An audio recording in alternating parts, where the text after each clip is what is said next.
जी पिछली बार हमने एक लेक्चर लगाया था जो कि MS वर्ड 2021 के ऊपर था। अब जो नेक्स्ट लेक्चर लगाने जा रहे हैं वो MS एक्सेल के ऊपर है। एक्सेल 2021 इसका वर्जन है। तो अब आज हम सिखाएंगे कि एक्सेल में आपने कैसे तैयारी करनी है। तो आओ चलते हैं स्क्रीन की तरफ। तो सबसे पहले आप स्टार्ट पर जाकर यहाँ पर एक्सेल पे क्लिक कर दो तो एक्सेल जो है स्टार्ट हो जाएगा। तो ये एक्सेल स्टार्ट हो गया, ये नहीं आ गया। तो एक्सेल में क्या करना है हमने, जैसे कि चेक करना है कि कौन सा वर्जन है। जैसे कि मैंने हर चीज़ विन वर्ड में बता चुका हूँ मैं। अगर किसी ने इससे पहले वाले लेक्चर नहीं देखा तो उससे पहले वाला लेक्चर देख ले। तो यहाँ पे अकाउंट के अंदर जाके आप चेक कर सकते हो एक्सेल का कौन सा वर्जन है। एक्चुअली ये जो पूरा माइक्रोसॉफ्ट ऑफिस होता है उसका वर्जन है लेटेस्ट 2021। तो इसमें ऑफिस के अंदर वर्ड, एक्सेल, पावर पॉइंट और एसएस ये चीज़ें आती हैं। तो अब लेक्चर की ओर आगे बढ़ते हैं हम। तो सबसे पहले क्या है, फ्रंट स्क्रीन पे आपको क्या दिख रहा है ये पता होना चाहिए। सबसे पहले टाइटल बार हो गया है और क्विक एक्सेस बार आ गया है। साथ में 3 बटन है, मिनिमाइज हो जाएगा, मैक्सिमाइज और क्लोज। यहाँ से मैक्सिमाइज कर देंगे, क्लोज से क्लोज हो जाएगा। यहाँ पे क्विक एक्सेस बार है, तो ये जो कुछ कमांड्स जो है तो हम यहाँ पे क्विक एक्सेस बार में रख सकते हैं। उसके बाद टैब्स आ गए हैं, फाइल से लेकर अपना यहाँ पे सारे टैब्स हैं हमारे पास और व्यू हेल्प तक होते हैं। ये एक्स्ट्रा टूल बार हमने ऐड किए हुए हैं, एक्स्ट्रा टैब। उसके बाद नीचे रिबन हो गया, इसको रिबन कहते हैं। और ये फार्मूला बार है। फार्मूला बार के साथ नेम बॉक्स होता है जो कि शो करता है हमें कि कहाँ पे क्या चल रहा है। और ये जो नीचे की ओर ABCD इसको कॉलम कहते हैं। और अगर हम इधर बात करें 1 2 3 4 तो इसको रो कहते हैं। और the combination of row and column, जहाँ पे रो एंड कॉलम एक दूसरे से कंबाइन होते हैं उसको कहते हैं सेल। अब टोटल कितने रो है कितने कॉलम है, अगर ऐसे चलेंगे तो काफ़ी टाइम लग जाएगा राइट जाने में। तो हम क्या करेंगे, यहाँ पे कंट्रोल दबा के राइट प्रेस करेंगे तो इन द एंड आ जाएगा XFD 16,384। तो इसके अंदर कॉलम होते हैं। और अगर इंग्लिश में बात करें तो XFD 16,384 याद रखना है आपने कितने कॉलम होते हैं। और अगर हम रो की बात करें तो 1 2 3 4 5 6 7 तो यहाँ पे रो चल रही है। तो अगर लास्ट रो में जाना चाहते हो कंट्रोल दबा के डाउन दबाएंगे हम, कंट्रोल डाउन एरो, उससे लास्ट में पहुँचा तो यहाँ पे ये बता रहा है 10,48,576, मतलब 10,48,576 रो है। तो मैंने आपको रो एंड कॉलम दोनों बता दिए कितने रो है कितने कॉलम है। और कंट्रोल दबा के जो हमारी वर्कशीट है इसके ऊपर चारों तरफ हम घूम सकते हैं। बाय डिफ़ॉल्ट आप देखोगे कि बाय डिफ़ॉल्ट यहाँ पे एक ही शीट आई है, ठीक है। 2021 में बाय डिफ़ॉल्ट 1 शीट आती है, जैसे कि 2007 में जो है बाय डिफ़ॉल्ट 3 शीट्स आती थी। तो यहाँ पे बाय डिफ़ॉल्ट कितनी शीट आई है 1। तो यहाँ से हम इसको इंक्रीज मतलब शीट्स बढ़ा सकते हैं 1 2 3 4। सिंगल शीट को जो है वर्कशीट कहते हैं और एक से ज़्यादा शीट्स को अगर मिला दें तो वो बन जाती है वर्कबुक। क्लियर है। और हर एक सेल का एक नेम होता है, जैसे कि ये K है तो यहाँ से K हो गया है तो कॉलम कौन सा K, और यहाँ पे आ गया 10 तो ये बन गया K10। अगर यहाँ पे कर्सर रख दे तो E हो गया, E13 हो गया। तो नेम बॉक्स में भी आपको ये शो करता है कि कौन सा सेल कहाँ पे है। हर एक सेल का नेम होता है, मतलब इधर से हम कॉलम का नाम ले लें उधर से रो का नाम ले लें तो उसको सेल का नेम बन जाता है। तो नीचे स्टेटस बार आ गया है और सबसे नीचे जो है ये टास्क बार है। क्लियर है इतना। तो कट कॉपी पेस्ट के बारे में पहले बात हो चुकी है, फ़ॉन्ट के बारे में बात हो चुकी है। फ़ॉन्ट एक्सेल में जो है वही सेम जो विन वर्ड में था, कैलिब्री फ़ॉन्ट होता है और बाय डिफ़ॉल्ट 11 साइज होता है, ठीक है जी। उसके बाद मिनिमम 8 है और मैक्सिमम 72 है, तो ये क्या है फ़ॉन्ट साइज। उसके बाद यहाँ पे हम आगे बढ़ते हैं तो ये सारा प्रैक्टिकल कमांड्स हैं, लेफ्ट राइट सेंटर, तो ये आप आराम से कर सकते हैं इजीली। उसके बाद कंडीशन फॉर्मेटिंग, जहाँ पे कंडीशन लगाई जाती है कि लेस देन वैल्यू सेलेक्ट हो जाए या मोर देन वैल्यू सेलेक्ट हो जाए या इक्वल सेलेक्ट हो जाए, तो ये कंडीशन कोई भी लगानी यहाँ से आप लगा सकते हो। उसके बाद रो इंसर्ट करना चाहते हो या कॉलम इंसर्ट करना चाहते हो यहाँ से कर सकते हैं। इंसर्ट में जाके यहाँ से डिलीट में जाके यहाँ से रो एंड कॉलम और शीट डिलीट कर सकते हैं। जो शीट हम एक बार डिलीट कर देंगे, जैसे कि मान लीजिए एग्जांपल के ये शीट नंबर 1 है तो यहाँ पे हमने रॉयल लिख दिया, तो इससे क्या होगा, मान लो ये शीट डिलीट करनी है तो जब शीट को हम डिलीट करेंगे तो स्पेशल बोलेगा के परमानेंटली डिलीट द शीट, कि जो शीट आपने डिलीट कर दी वो होगी, वो वापस नहीं आने वाली। जैसे मैंने डिलीट कर दी, अब कंट्रोल जेड भी करेंगे तो शीट नंबर 1 वापस नहीं आएगी। तो शीट जो एक बार डिलीट होगी वो होगी, वापस नहीं आएगी। उसके बाद फॉर्मेट है, तो यहाँ पे फॉर्मेट में जाते हैं, तो यहाँ पे रो हाइट, तो रो की हाइट कितनी लिखी बाय डिफ़ॉल्ट, सर जूम करके बताओ कितनी हाइट है। तो अगर आप देखोगे रो की हाइट जो है 15 है, 15 बाय डिफ़ॉल्ट। बाय डिफ़ॉल्ट का मतलब है जो पहले से ही सेट होती है। इसको आप जितना बढ़ाना चाहते हो, मतलब 50 कर लेते हैं तो एंटर करेंगे तो रो की तो हाइट जो है 50 होगी। उसके बाद अब ऐसे ही कॉलम होता है, कॉलम की जो विड्थ है, कॉलम की विड्थ 8.43 होती है बाय डिफ़ॉल्ट। अगर कॉलम की विड्थ यहाँ पे 50 कर लेते हैं तो कॉलम देखो ये कितना विड्थ बढ़ गई है। तो ऐसे ही बाय डिफ़ॉल्ट जितनी चीज़ें हैं आपने याद रखनी है। तो उसके बाद जो है शीट का नाम चेंज करना, रीनेम कर सकते हो। और टैब कलर यहाँ पे जो है रेड कलर कर लेते हैं, तो आप देखोगे कि शीट 2 पे रेड कलर आ गया, तो टैब कलर यहाँ पे आ जाता है। आगे होता है शॉर्ट। शॉर्ट का मतलब होता है असेंडिंग और डिसेंडिंग। जो भी आपने अपने नेम या टेबल लिखा हुआ है, उन नेम को अगर आपने A to Z सेट करना है तो उसको शॉर्ट करना पड़ेगा, ठीक है नहीं है। उसके बाद फाइंड प्लेस आपको पता ही है कि आप क्या चाहते हो, कि कहाँ से फाइंड है, कहाँ से गो टू होता है, कहाँ जाना चाहते हो, इसकी शॉर्टकट कंट्रोल जी होती है। तो यहाँ पे आप लिख दोगे, जैसे कि मैं जेड 50 पे जाना है, देन ओके करेंगे तो यहाँ से देखेंगे जेड कॉलम आ गया, रोज की 50 आ गई। क्लियर है। आगे नेक्स्ट बढ़ते हैं हम इंसर्ट की ओर। इंसर्ट पे जाएंगे हम, तो यहाँ पे पाइवट टेबल आ गया है। ये जो है कमांड्स जो है हमारी शेप, ये चीज़ें हम कर चुके हैं पहले भी। स्मार्ट आर्ट आ गया, स्क्रीनशॉट आ गया है, और ये यहाँ पे जो है चार्ट्स आ गए हैं। तो चार्ट्स पे अगर क्लिक करें तो यहाँ पे हम एक टेबल हमें चाहिए होगा, तो एक टेबल हम बना लेते हैं या ओपन कर लेते हैं। अब इस टेबल को हम नॉर्मल कर लेते हैं।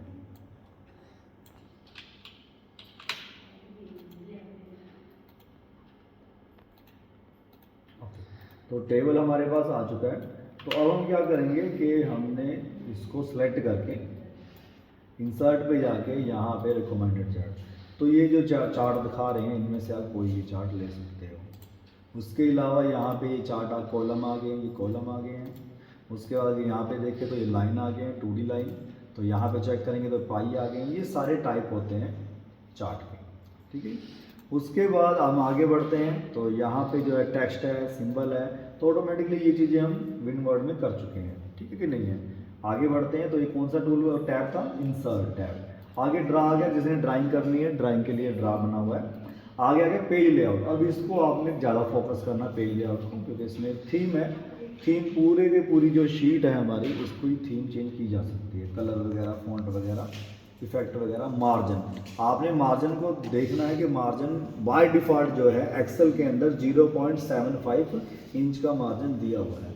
तो जैसे कि हम प्रिंट निकालते हैं तो मार्जिन देखो, इधर भी मार्जिन है और यहाँ भी मार्जिन। अगर हम आगे काम करेंगे तो लेफ्ट राइट चारों दिशाओं में, चारों डायरेक्शन में मार्जिन मिलता है।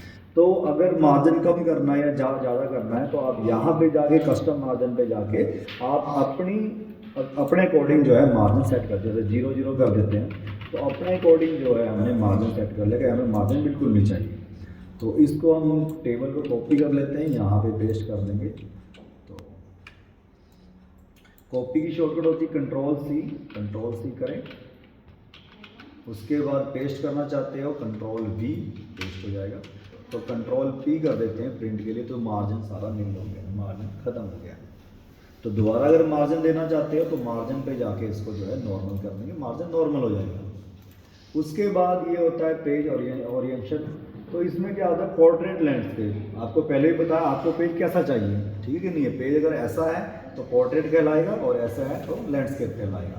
आगे साइज होता है, बाय डिफ़ॉल्ट कौन सा साइज है यहाँ पे, लेटर, ठीक है जी। तो अगर हम यहाँ पे जूम करें प्रिंटर की ओर, तो ये लेज़र प्रिंटर है ब्रदर कंपनी का। तो इसी से हम जो है लेटर का पेज भी इसी से प्रिंट निकलेगा, लीगल पेज भी इसी से प्रिंट निकलेगा, और A4 पेज भी इसी से प्रिंट निकलेगा। सेम साइज होता है, विथ सेम होती है, थोड़ी बहुत चेंज होती है।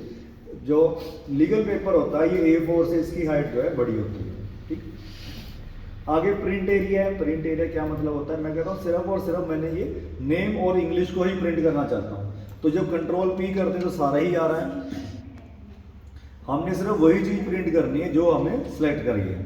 तो नेम और इंग्लिश को सेलेक्ट करके यहाँ पे सेट प्रिंट एरिया कर देंगे। उससे क्या होगा, हम जितना एरिया हमने सेलेक्ट करके सेट किया है सिर्फ वही चीज़ प्रिंट में आएगी और एक्स्ट्रा चीज़ हट जाएगी। नॉर्मल करना चाहते हो यहाँ से क्लियर कर दो। ब्रेक से होता है अपने पेज को कितने, अपनी शीट को कितने पेजेस में बांटना चाहते हो, और बैकग्राउंड से बैकग्राउंड लग जाएगी हमारी, ठीक है जी। उसके बाद यहाँ पे जो है स्केल का क्या यूज़ होता है मैं आपको दिखा देता हूँ। मान लीजिए कई बार क्या होता है कि ये काम हमारा इतना ही है, तो जब काम इतना है तो एक्स्ट्रा पेज आगे खाली है, क्यों ना इसको भी कवर कर लें हम। तो उसके लिए क्या करेंगे हम, तो इसका स्केल को बढ़ाया जाएगा। तो यहाँ पे हम आगे बढ़ा रहे हैं तो ये स्केल आगे बढ़ रहा है, देखो। तो इससे क्या हुआ, तो वही काम पूरी शीट पे जो है कवर हो गया, पूरे पेज पे। तो स्केल का ये फायदा होता है। उसके बाद यहाँ पे जो चले जाएंगे हम, तो यहाँ पे है ग्रिड लाइन, जो ग्रिड लाइन है वो गायब हो जाएगी। उसके बाद हेडिंग ABCD 1 2 3 गायब हो जाएगी, यहाँ से आ भी जाएगी, यहाँ से हट भी जाएगी। और देखिए जब कंट्रोल P करते प्रिंट में ऐसा कुछ भी नहीं आ रहा, ना तो लाइन आ रही ग्रिड लाइन और ना ABC आ रहा है, हेडिंग आ रही है। तो हम क्या करेंगे, यहाँ प्रिंट पे क्लिक कर देंगे। तो अब क्या हुआ है, अब दोनों चीज़ें अवेलेबल है हमारे पास। को थोड़ा जूम कर लेते हैं, तो आप देखेंगे यहाँ पे कि हमारे पास ABCD हेडिंग और 1 2 3 दोनों चीज़ें आ रही है, ठीक है जी। तो ये कहाँ से आई है, प्रिंट से। ग्रिड लाइन जो लाइनिंग होती है तो ग्रिड लाइन कहते हैं, और जो ABCD और 1 2 3 तो हेडिंग बोलते हैं। और ये होता है ब्रिंग फ्रंट अरेंज। ये चीज़ हमने विनवर्ड में की है कि कोई चीज़ मान लो शेप के पीछे शेप है, तो पीछे वाली शेप को आगे कैसे लेकर आना चाहते हो, उसको ब्रिंग फॉरवर्ड कर दो, पीछे पेज में बैकवर्ड कर दो, सेलेक्ट करेंगे कुछ हाइड अलाइन कर सकते हैं, अलाइन में लेफ्ट राइट सेंटर वगैरह कर सकते हैं, ठीक है। आगे फार्मूला आ गया, तो आपने फार्मूले पर खास ध्यान रखना है कौन से किस किस टाइप के फार्मूले होते हैं। तो यहाँ पे जो है आप ऑटो सम टोटल लगा सकते हो, ठीक है कि नहीं है। उसके बाद ये फाइनेंशियल आ गया, जिसके अंदर फाइनेंशियल के अंदर ये सारे फंक्शन होते हैं। तो स्पेशली हम एक फंक्शन करते हैं जिसको कहते हैं PMT। तो वो फाइनेंशियल यहाँ पे है, देखो PMT फंक्शन जो है वो फाइनेंशियली फंक्शन है। उसके बाद लॉजिक, ये लॉजिक फंक्शन होते हैं जैसे एंड, इफ, एल्स, तो जिसमें लॉजिक लगा होता है उसको लॉजिक फंक्शन कहते हैं। और अगर आपने कोई जैसे टेक्स्ट है, जैसे ट्रिम करना, या लेंथ है, या लोअर है, या अपर है, या प्रॉपर है, तो ये टेक्स्ट फंक्शन कहलाते हैं। डेट टाइम के रिलेटेड फंक्शन यहाँ से लिए जाएंगे, लुकअप वगैरह, V lookup, H lookup function यहाँ से किए जाएंगे, और मैथमेटिक फंक्शन यहाँ से किए जाएंगे। जैसे सम करना है, एवरेज निकालनी है, या मोड, या स्क्वायर रूट, तो वो सारे यहाँ से मैथमेटिक। तो देखा जाए मैथमेटिक फंक्शन है, लॉजिकल फंक्शन है, और टेक्स्ट फंक्शन है। खासकर ये फंक्शन इस्तेमाल किए जाते हैं, ठीक है नहीं। उसके बाद जो है यहाँ पे आ जाते हैं नेम। किसी भी सेल को अगर कोई नेम डिफाइन करना चाहते हो तो आप यहाँ पे जाके, तो डिफाइन नेम पे जाके आप देखो इसका है B5 है। तो अगर यहाँ पे हम रॉयल नाम लिख दें तो इस सेल को जो है B रॉयल नाम हो गया, रॉयल नाम। तो किसी भी सेल को नेम डिफाइन कर सकते हैं।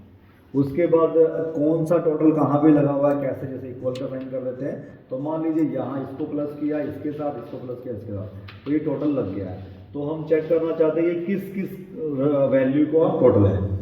तो हम क्या करेंगे, यहाँ पे ट्रेस पे क्लिक कर देंगे तो बता देगा आपको इन तीनों का टोटल यहाँ से। अगर रिमूव करेंगे तो यहाँ से रिमूव कर सकते हैं।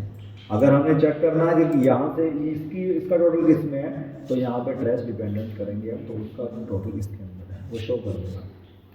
उसके बाद शो फार्मूला, अगर हमने कहीं पे कोई फार्मूले लगाए हुए हैं, टोटल वगैरह लगाए हुए हैं, तो शो फार्मूला करते सारी वो फार्मूले जो है शीट के ऊपर ही ओपन हो जाते हैं, शो फार्मूला करते। उसके बाद जो है आगे बढ़ते हैं, ये कैलकुलेशन आ गया। कई बार क्या होता है, जैसे जब एक्सेल में होता है कि हम जब रकम चेंज करते हैं तो टोटल बाय डिफ़ॉल्ट अपना चेंज हो जाता है। मैं कहता हूँ ऐसे ना हो, टोटल रकम चेंज करें, टोटल ना चेंज हो। तो उसके लिए क्या करेंगे, हम यहाँ पे जाएंगे, मैनुअल पे क्लिक कर देंगे। अब आप रकम तो चेंज कर रहे हो पर टोटल वहीं का वहीं खड़ा है, टोटल में कोई बदलाव नहीं हो रहा है, क्लियर है। और अगर आप ऑटोमेटिक कर दोगे तो बदलाव हो जाएगा, पर हमने मैनुअल ही रखना है मान लो। तो उसके लिए क्या है, यहाँ पे होता है कैलकुलेट नाउ और कैलकुलेट शीट, इन दोनों में क्या फ़र्क है मैं आपको बताता हूँ। कि मान लो आपने अलग अलग शीट के ऊपर काम किया, शीट 1, शीट 2, शीट 3, और सभी में टोटल जो है आपने चेंज किए हैं। तो मैनुअल है, इसके लिए टोटल चेंज हुए नहीं है पर रकम चेंज हो गई है। अगर आप कैलकुलेट नाउ पे क्लिक कर दोगे, अगर आपके पास जितनी भी शीट्स हैं 1 2 3 4 5, उनके ऊपर एक बार में टोटल सबका चेंज हो जाएगा, जितने भी टोटल लगेंगे सब चेंज हो जाएंगे।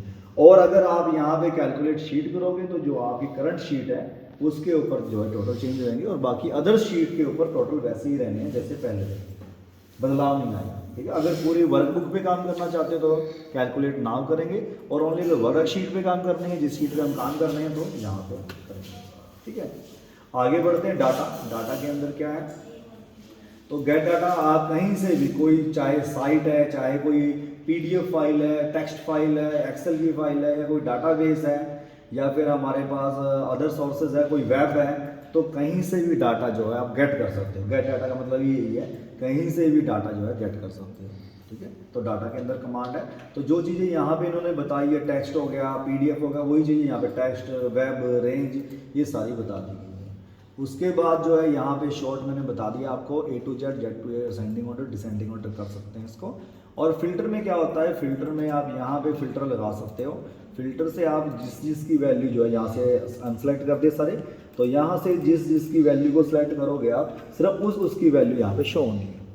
और अगर ऑल कर देंगे हम, तो यहाँ से सबकी वैल्यू जो है शो हो जाएगी हमारे पास। क्लियर है, फिल्टर नहीं चाहिए तो आप यहाँ से हटा सकते हो। टेक्स्ट टू कॉलम होता है, अलग अलग कॉलम में नाम लिख देंगे।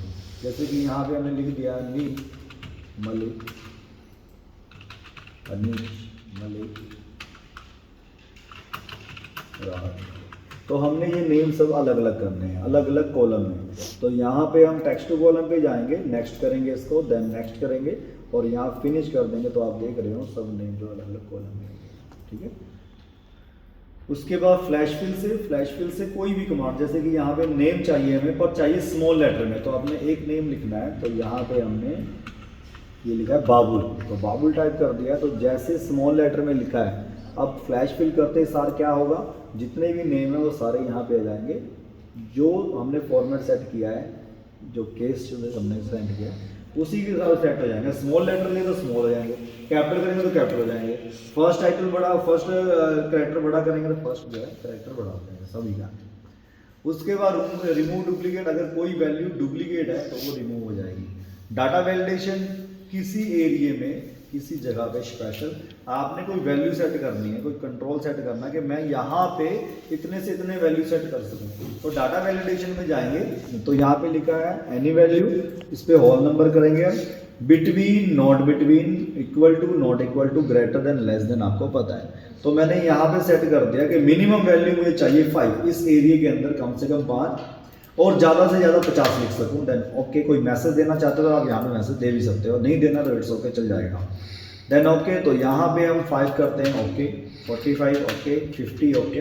अगर 50 से अप करेंगे तो मेरा कर्सर आगे जाने वाला नहीं है, वो शो कर देगा कि आपने जो कंडीशन है वो 5 से लेके 50 तक भरी है, और लेस देन 5 करेंगे तो भी कंडीशन जो है नहीं चलेगी। तो मिनिमम मैक्सिमम वैल्यू हमने भर दी। तो दोबारा अगर इस वैल्यू को हटाना चाहते हो, कमांड को हटाना चाहते हो, डाटा वैलिडेशन पे जाएंगे, यस, और इसको क्लियर ऑल कर देंगे, देन ओके। तो अब आपकी वैल्यू जो है आप कोई भी फिल कर सकते हैं। तो इस कमांड का नाम है डाटा वैलिडेशन। कंसोलिडेट में कोई भी आपने टोटल लगाना है, एवरेज लगानी है, तो यहाँ से फंक्शन यूज़ कर सकते हो। उसके लिए आपको पहले सेलेक्ट करना पड़ेगा। ठीक है, तो मैं आपको करके दिखा दूँ कंसोलिडेट भी एक बार। तो इसमें क्या होता है, जैसे यहाँ पे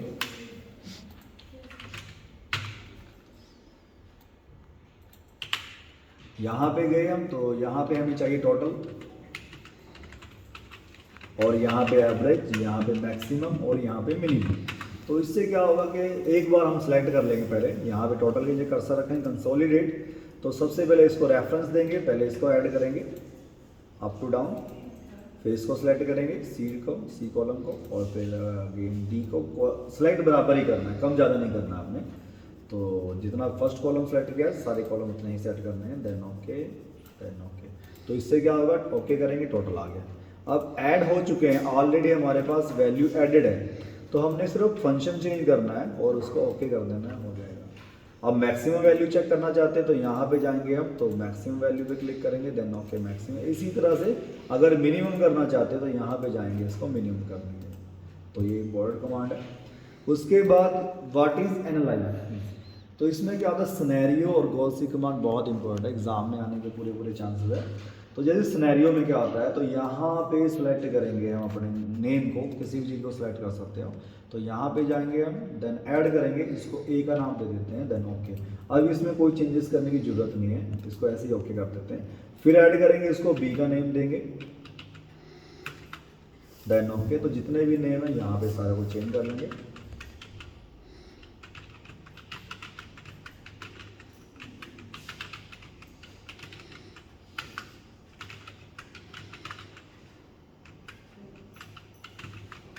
देन ओके। तो ए तो रिकॉर्ड यही थे, बी रिकॉर्ड पे क्लिक करके शो करेंगे तो सब नेम चेंज होंगे। तो नेम चेंज आएंगे, ए पे क्लिक करेंगे और शो करेंगे तो एक ही जगह पे हम कई रिकॉर्ड डाल सकते हैं, ए बी सी डी जितना भी रिकॉर्ड। उसके बाद आता है इसके अंदर गोल सीक। गोल सीक होता है कि टोटल की वैल्यू चेंज कर देनी है। अब उससे पहले टोटल फार्मूला लगाना जरूरी है, टोटल लगा लेते हैं। अब टोटल तो हमने लगा लिया है, अब हम चेक करेंगे कि गोल सीक में होता क्या है। मान लीजिए मैं कह देता हूँ ये जैसे ये 584 लिखा हुआ है, मैं कहता हूँ इसको मैंने 715 करना है या 730 करना है। अब मुझे बताइए आप 58 में कितना प्लस या माइनस करूँ जिससे मेरा जो टोटल है वो 630 हो जाए। तो काफ़ी सोचना पड़ेगा हमें।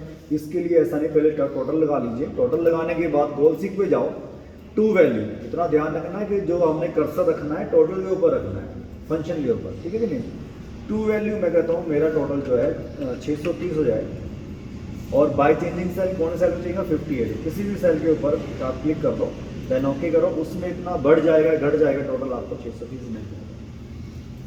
तो ये गोल सीक कमांड अच्छे से याद रखें। ओके करेंगे यही रह जाएगा, कैंसिल कर देंगे, पुरानी वाली वैल्यू हो जाएगी। उसके बाद ग्रुप अनग्रुप आपको पता ही है कि किसी भी हम टेबल को ग्रुप कर सकते हैं। ग्रुप करने के लिए उसको रो या कॉलम जरूरी है। तो यहाँ पे हमने रो किया तो रो ग्रुप हो गया, अनग्रुप हो गया। तो यहाँ से हाइड एंड हाइड कर देंगे तो यहाँ से हटा सकते हैं अनग्रुप। सब टोटल से हमने मान लीजिए 2-2 3-3 नेम लिखे हुए हैं एक ही बंदे के, तो उससे क्या हो जाएगा, उनके सब के टोटल जो है अलग अलग हो जाएंगे।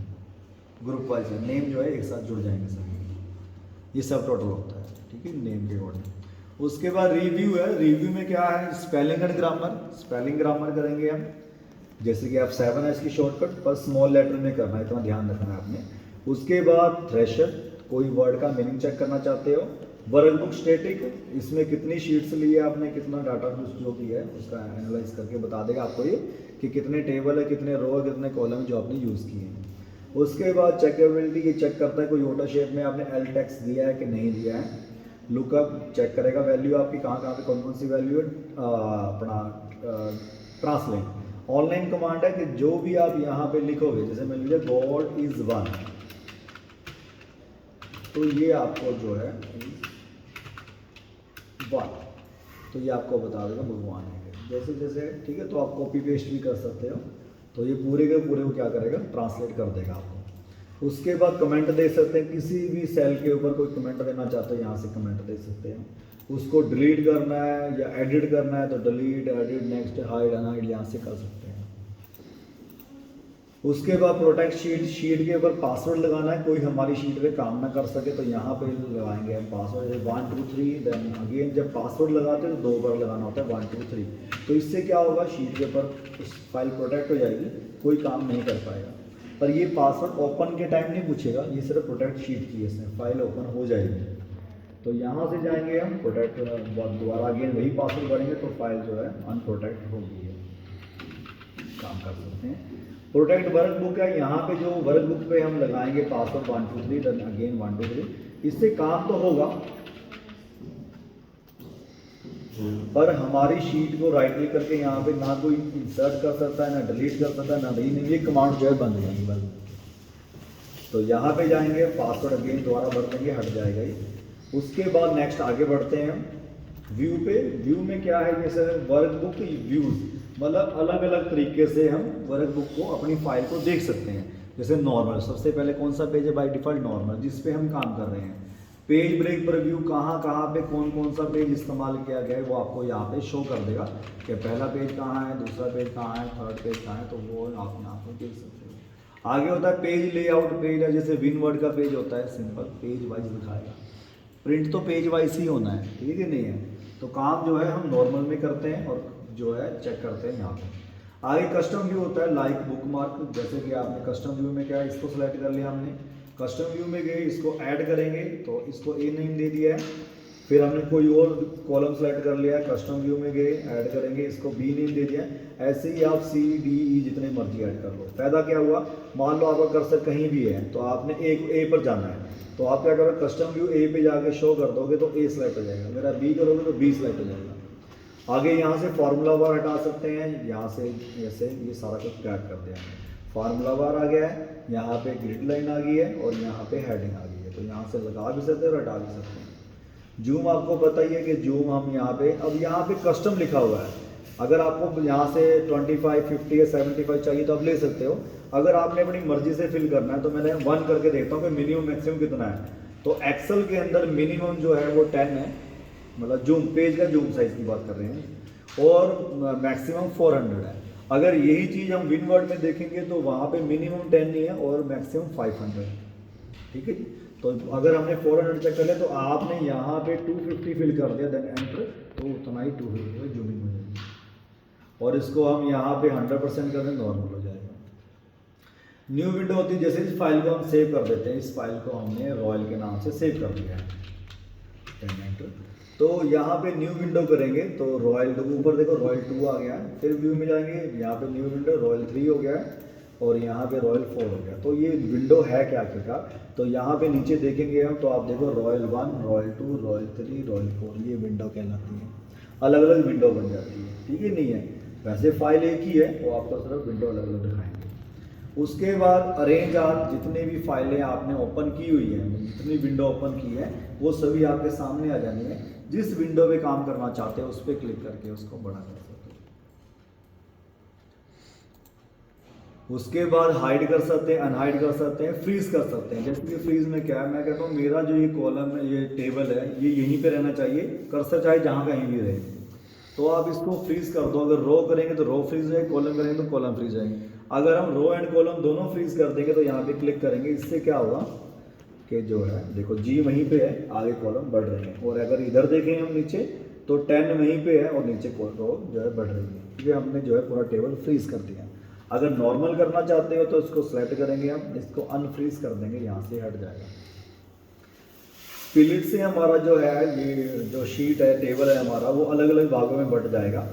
ये टेबल अलग हो गया है, ये टेबल अलग। तो जो काम करेंगे हम, तो जैसे कि यहाँ पे बाबुल को मैंने करण नाम दे दिया है, तो यहाँ पे देखो यहाँ भी चेंज हो गए, तो चारों इसमें चेंज हो गए। नॉर्मल करना चाहेंगे तो यहीं पे जाके स्पिलिट पे फिर क्लिक कर दें, हट जाएगा। हाइड करेंगे, पूरी शीट जो है हाइड हो जाएगी, ठीक है, पूरी फाइल ही हाइड हो जानी है, वर्कशीट सॉरी, और यहाँ से अनहाइड से वापस आ जाएंगे, ठीक है जी। उसके बाद यहाँ पे ये विंडो आ गया है कि कौन सी विंडो पे काम करना चाहते हो, तो जिस विंडो पे क्लिक करोगे वही विंडो हो जानी है। आगे आ गया मैक्रो। मैक्रो आपको विनवर्ड में भी कराई गई है, रिकॉर्ड डाल सकते हैं यहाँ पे मैक्रो के अंदर, रिकॉर्ड मैक्रो करके, और इसको चलाने के लिए अल्ट F8 यूज़ किया जाता है मैक्रो को चलाने के लिए। तो हेल्प के अंदर ऑनलाइन कमांड होती है, अगर आपको कोई दिक्कत परेशानी या फीडबैक देना चाहते हो तो आप हेल्प में दे सकते हैं। तो हेल्प तक हमारे सारे टैब कंप्लीट हो जाते हैं। इसके अलावा शॉर्टकट की है और फार्मूले हैं जो कि आपने बुक से करने हैं रिवाइज। तो आज हमने जो है अपना लेक्चर एक्सेल का भी कंप्लीट कर दिया है। मैं आपको एक छोटा सा जो है पावर पॉइंट का अलग से नहीं बनाना है हमने, तो थोड़ा सा इसी के अंदर मैं आपको दिखा देता हूँ कि पावर पॉइंट को कैसे हम यूज़ करेंगे। स्टार्ट पर जाएंगे हम, तो यहाँ पे हम लिखेंगे पावर पॉइंट। तो पावर पॉइंट में इतना ज़्यादा लंबा चौड़ा काम है नहीं है, थोड़ा ही है। तो पावर पॉइंट में सबसे पहले क्या करना है, उसके टैब्स याद कर लेने हैं कि इसमें कौन से एक्स्ट्रा टैब आ गए हैं। जैसे डिज़ाइन तो ठीक है वहाँ तक, उसके बाद ट्रांजिशन आ गया, एनिमेशन आ गया, स्लाइड आ गया, रिकॉर्ड आ गया, व्यू आ गया है, और ये चीज़ें आ गई हैं। तो यहाँ पे क्लिक बोर्ड आपको पता ही है, पहले कर चुके हैं, कट कॉपी पेस्ट वगैरह। और यहाँ पे स्लाइड्स है, तो यहाँ पे देखेंगे तो यहाँ पे टाइटल स्लाइड है, तो ये स्लाइड इनके जो है अलग अलग फॉर्मेट की स्लाइड्स यहाँ पे हम देख रहे हैं। 9 स्लाइड्स जो होते हैं, 9 फॉर्मेट होते हैं स्लाइड्स के।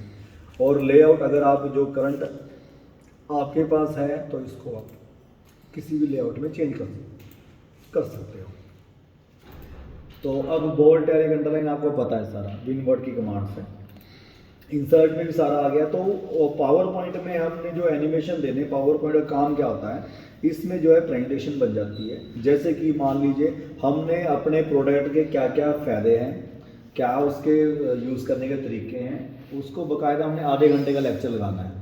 तो अगर हम अपनी ऑडियंस को या किसी भी हम वैसे बात करके बताएंगे तो उनका जो है कहीं ना कहीं ध्यान भटक जाएगा। अगर हम उसको with the help of sound animation अच्छे से उसको हम तैयारी करके लेके जाएंगे तो वो जो है अच्छे से उसको समझ सकते हैं, ठीक है नहीं है। तो इसमें हम अपना साउंड, वीडियो, एनिमेशन, फ़ोटो वगैरह हर चीज़ का इस्तेमाल कर सकते हैं।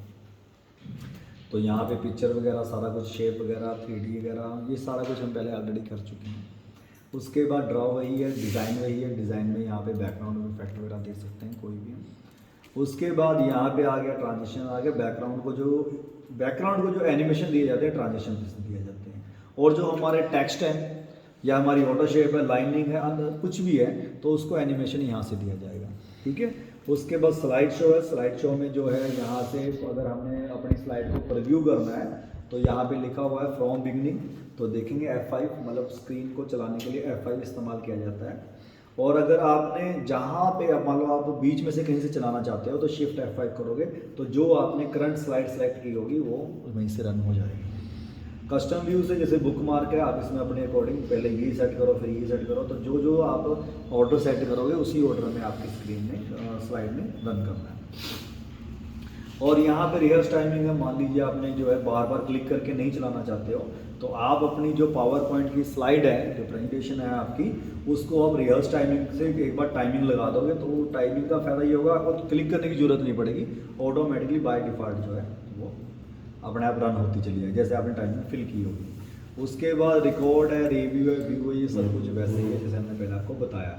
तो यहाँ पे जो है प्रेजेंटेशन के व्यू होते हैं, नॉर्मल होते हैं, आउटलाइन होते हैं, स्लाइडर होता है और अपना नोट्स पेज होता है, रीडिंग व्यू